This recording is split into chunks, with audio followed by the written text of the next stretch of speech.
My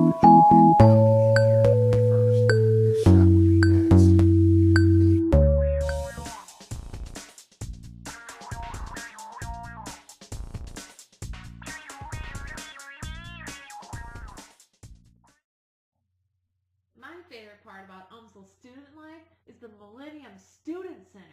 They have their own cafeteria, their own lounge, their hangout spaces, and then they even have their own radio station. I'm so glad I chose UMSL because I'm going to get the degree I want and the job I want, and my future is going to be great.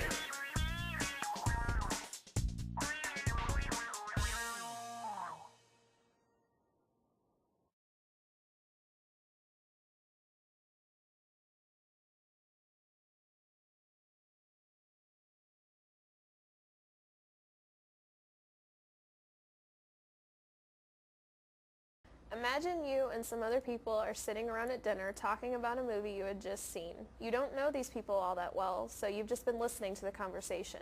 You loved the movie, but they all keep talking about how much they hated it.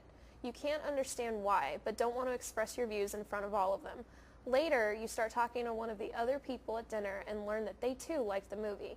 This failure of the minority to express their views is what the theory Spiral of Silence by Elizabeth Noel Newman is all about. You and your friend didn't want to express your views because of fear of isolation and even ridicule by the other members of the group. Fear of isolation is the centrifugal force that accelerates the spiral of silence. People want to be identified with a winner and therefore conform to the majority's beliefs. The scenario above is a good example of this.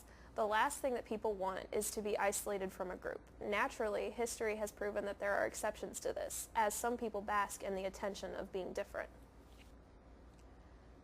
Generally, however, when one's views are in favor, one tends to speak out. When one's views drop out of favor, they tend to keep silent. Noel Newman believed that the media accelerates the muting of the minority in the spiral of silence. According to Noel Newman, the media not only tells us what to think about, but it also shows us what everyone else is thinking. In summary, spiral of silence works because of fear of social rejection, and when a person appears to be rejected, others will back away from them, fearing being rejected because they associate with the rejected person. It also makes marginalization a powerful way of eliminating political and social competition. Public opinion is the attitudes or behaviors one must express in public if one is not to isolate oneself in areas of controversy or change. Public opinions are those attitudes one can express without running the danger of isolating oneself. Welcome back, fellow nerds, and welcome to Nerd Nation. I'm Andrea, and today we're in the studios at University of Missouri St. Louis, and we'll be discussing San Diego Comic-Con of 2013.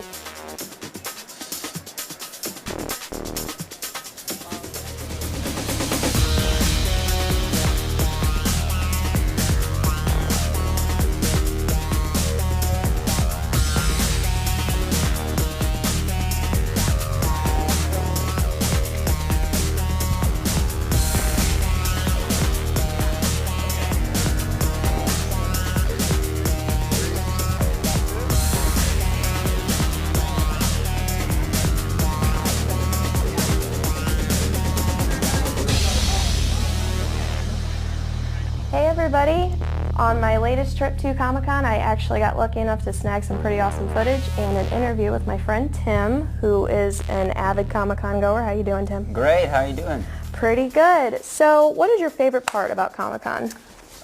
Favorite part? The people, definitely. The people here are one of a kind, extremely unique, as I'm sure you've noticed. Very unique. You show up in all these different outfits and things, and crazy outfits. Yeah, for all the different premieres and movie announcements. It's quite a sight. Very cool. And is it usually pretty packed on the showroom floor? Oh my God, it is extremely packed. Guys, Yeah. if you are fortunate enough to get into Comic-Con, you really need to get here early. Yeah. Lines are... Lucky enough to actually get a ticket now that it's so hard to get one in the first place. Right. Well, Other than getting here early, which is probably one of the most important, in on some of the celebrity and panel discussions. Okay. You really learn a lot about the projects they're working on, and they're discussing what it's like working in the entertainment industry, and they're going to talk about some of your favorite movies as well. Very cool, very cool. Well, thank you very much, Tim, and that is all the time we have for right now.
If you were lucky enough to snag a ticket, you'll need to know how to get through the week in one piece. San Diego Comic-Con International has been an ongoing convention for the world of sci-fi and pop culture. With every year that passes, the guest attendee numbers keep growing. In 2012, the convention brought in over 130,000 guests, and there's expected to be even more in 2013. People from all over the world fly into California for this exciting event each summer, which brings us to our first point. Make sure you are ready for online pre-registration.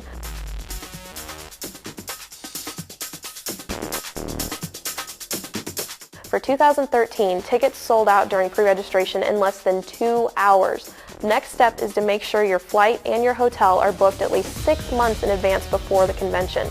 These will also sell out very fast.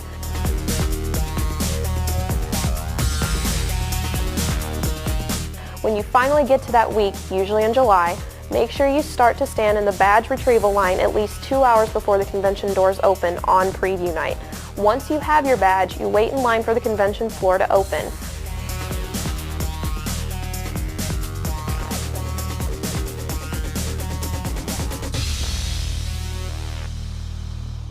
While you wait in this line, you will get a Comic-Con officiated bag plus a program to inform you of when and where your favorite panels will be held.